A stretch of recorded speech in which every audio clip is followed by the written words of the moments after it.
She hit the ground so hard the dust jumped around her like smoke, and for a split second, anyone riding by would think they just stumbled on something they were absolutely not supposed to see. Her black habit was twisted, her leg was bare under the torn fabric, and she was gasping like someone had been chasing her for miles. To a stranger, it might have looked like the start of a sinful scene out in the middle of the Kansas prairie, but nothing about this moment was even close to that. It was fear. Pure fear. Evelyn had been running since before sunrise, running from the kind of man who used God like a whip. Father Silas had decided she needed to be punished. He called it cleansing. She knew it was humiliation. He told her he would shave her head in front of the whole town. He said it with a smile. She saw the razor. She felt the ropes. And she did the only thing she could. She ran. By the time the sun climbed high enough to burn the sky white, she was stumbling through dry grass, dizzy from hunger and heat. Her lips were cracked. Her breath came in short shakes. She tried to pray, but every time she opened her mouth, all she could hear was Silas saying he would make an example out of her. Worse than that, she kept imagining Cole Barrett catching up to her, dragging her back, holding her down for that blade. She dropped to her knees, then her hands, then she collapsed completely, face half in the dirt. She thought this was how she would die, alone under a sky that did not care. Then she heard it. Hooves. Slow at first, then closer. Her heart hammered against her ribs. She tried to sit up, tried to crawl, tried anything, as she whispered no over and over. She thought it was Cole. She thought the nightmare was back for her. A horse stopped right beside her. Boots stepped into the dust. A man knelt down fast, his shadow falling across her. She felt a hand on her leg, gentle but firm, checking if she was hurt. She panicked and screamed the only thing she could think of. "You shave. God will kill you." The man froze. He had no idea why a young nun would yell something like that. He was Thomas McGraw, a rancher who only wanted to help, but the second those words hit him, he realized he had just stepped into something dangerous. And for a man who lived a quiet life, the question hit him hard. If he tried to save her, was he ready for the trouble that would follow? Thomas did not expect that scream. It hit him right in the chest, sharp enough to make him forget the hot wind blowing through the grass. He held his hands up, palms open, like a man trying to calm a spooked horse. He said, "Easy now. You're safe. I'm not here to hurt you." But Evelyn was shaking so hard her teeth clicked together. She tried to crawl away, even though her injured leg barely worked. She kept whispering, "Please, no, please not again." Her voice thin and broken. Thomas felt something twist inside him. He had seen rough things in his life, and he knew the look of someone who had been pushed too far.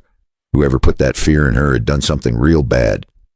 He touched her shoulder and said softly that he was Thomas McGraw, rancher out of Dodge City, and he was just checking if she was hurt. She blinked at him like she did not believe anyone could be decent anymore. The sun was beating down on both of them. Thomas could feel it burning through his shirt. He saw that Evelyn was fading fast. Her lips were dry. Her skin was too hot. He said, "All right, let me help you up." She hesitated, but when he slipped an arm under her back, she finally let her weight fall into him. Her voice cracked as she asked if he was taking her back. He said back where? She swallowed hard and said back to the man with the razor. Thomas did not know the story yet, but he knew one thing. No one was getting near her with a blade until he had some answers. He lifted her in his arms, surprised by how light she was. She clung to his shirt like she was afraid of falling out of the world. "You are going to be all right. I have water at the ranch. It is not far. Just hold on a little longer."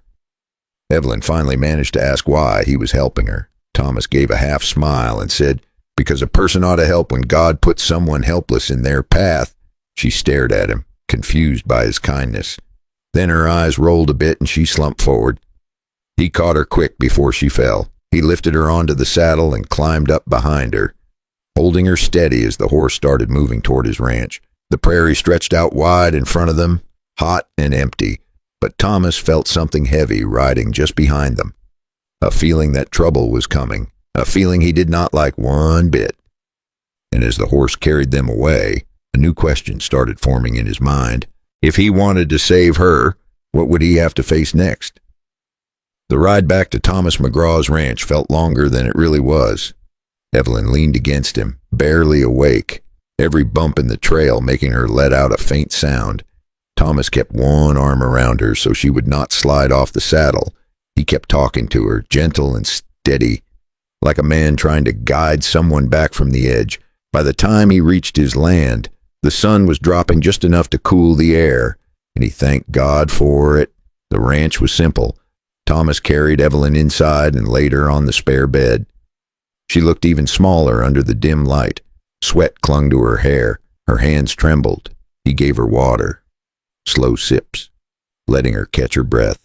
She whispered thank you like she had not said those words in a long time. When he came back, she tried to sit up on her own, stubborn as a mule. He told her easy now.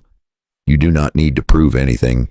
He cleaned the scrape on her leg, careful not to hurt her. She winced a little, and every time she did, he said sorry under his breath. When she was strong enough to speak, her voice was low.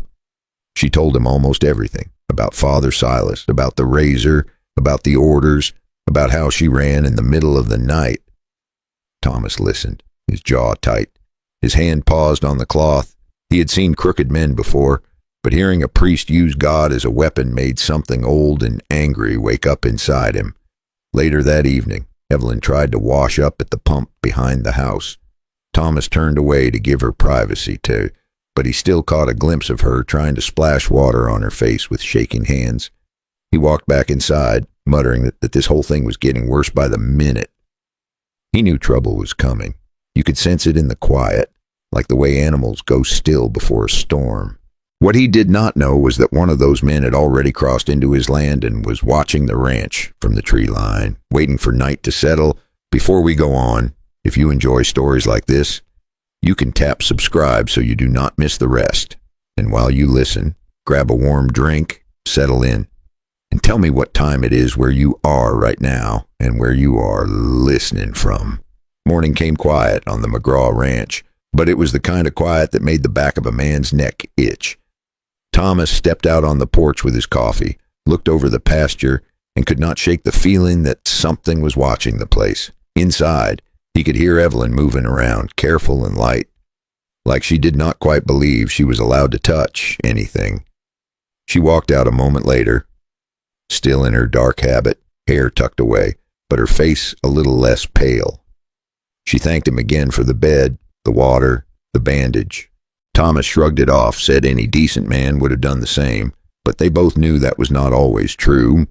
She tried to help with breakfast, almost dropped a pan, and they both laughed. That moment did not last. Dust rose on the far trail. Thomas set his cup down real slow. Two riders were coming in, one tall in dark clothes, the other with a grin that looked mean even from a distance. Evelyn saw them through the window and went still. Her hand clutched the edge of the table so tight her knuckles went white. She whispered one name, Cole. Thomas walked out to meet them, boots steady in the dirt. The tall man in black raised a hand in friendly greeting. Like they were old friends, Thomas recognized the collar at his neck. Father Silas Kane, the famous priest from Dodge City.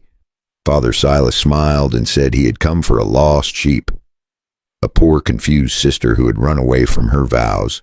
He said he appreciated Thomas taking her in, but now it was time to return her to the loving arms of the church. The way he said loving made Thomas want to spit. Thomas asked why a priest needed a hired gun like Cole for a simple visit. Cole shifted in his saddle, resting his hand a little too close to his pistol.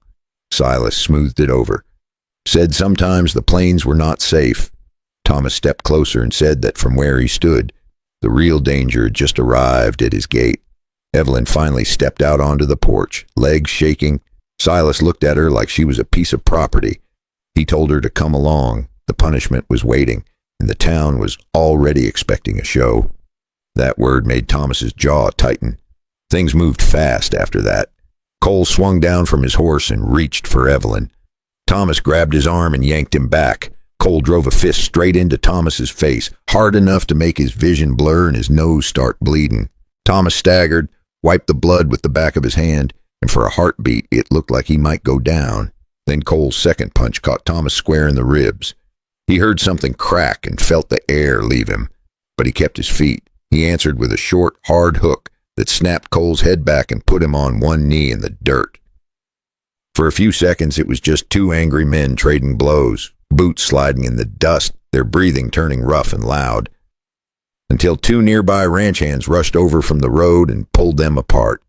Silas shouted that he would bring the law into this. Thomas, breathing hard and tasting blood, said fine, let the sheriff hear it all in town. So they rode in, all of them, into the middle of Dodge City, with folks stepping out of saloons and shops to watch. Dried blood was crusted under Thomas's nose, and one side of his face was already starting to swell. No one in that dusty street knew it yet, but the next words out of Evelyn's mouth were about to turn the whole town upside down. For a long moment in the middle of Dodge City, nobody said a word. Folks leaned on porch rails, waiting to see what kind of show this priest had promised them. Father Silas stepped forward, ready to speak first, but Evelyn beat him to it. Her voice shook at the start, but she kept going. She told them what really happened. She told them about the late-night meetings, about threats wrapped up in holy words, about a razor held up as some kind of judgment from God. She said she did not run from her faith. She ran from a man who used God like a mask. The street did not go quiet all at once. Some folks stared at the ground, unsure. A few shook their heads, saying a priest would not do such things. Others looked at Silas with a new kind of doubt in their eyes.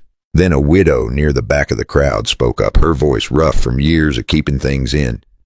She said she knew that feeling, that Father Silas had once threatened to cut off her church help if she did not give more money she did not have.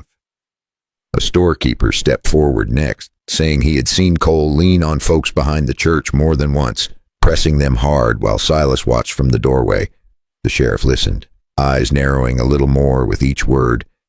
He said quietly that he had already wondered about missing church donations and whispered complaints that never quite made it to paper. Now, hearing Evelyn and these others, things started to fit together. Thomas stood beside her, not saying much, just being there, like a solid post in a storm.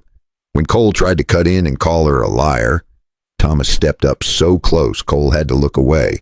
Then the sheriff arrived, pushed through the circle of people, and asked a few simple questions. Why would a nun run in the dead of night if everything was so holy? Why did a priest need a hired gun to bring her back? Why was there talk of a public shaving like it was some kind of town entertainment? Silas tried to smooth it over, but the more he talked, the more strained his words sounded.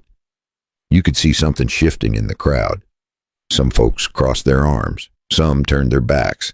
Others still stood with him, but they did not look as sure as before. Respect is a fragile thing. Once it cracks, it does not go back the same way. In the end, the sheriff stepped forward and told Silas he was coming with him to Abilene. He said the bishop would hear every word of this, and so would the circuit judge. Silas tried to protest, but the sheriff did not budge. Two deputies took his reins and turned his horse toward the rail yard. Old Mrs. Henderson from the Ladies' Aid Society spat on the ground as Silas rode past, and that small act told the whole town which way the wind had turned. Cole tried to slip away through the edge of the crowd, but three men stepped in front of him, and the sheriff put a hand on his shoulder.